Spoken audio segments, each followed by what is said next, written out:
నీకు గుర్తుందా చిన్నప్పుడు కుక్కపిల్ల కావాలని ఎంత గోల్ చేసేవాడువో తలుచుకుని మరీ రోజంతా ఏడ్చేవాడివి. ఏదన్నా కావాలంటే వెంటనే కావాలని పంతం పట్టేవాడివి.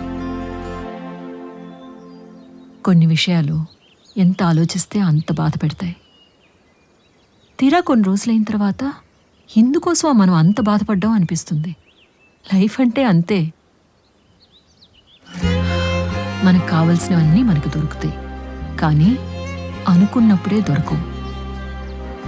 ప్రతి మనిషి చేసే పొరపాటు ఏమిటో తెలుసా? లేని దాని గురించి ఆలోచిస్తూ ఉన్నదాన్ని దూరం చేసుకోవడం. బాధపడ్డంలోనే పడిపోవడం అన్నది ఉంది.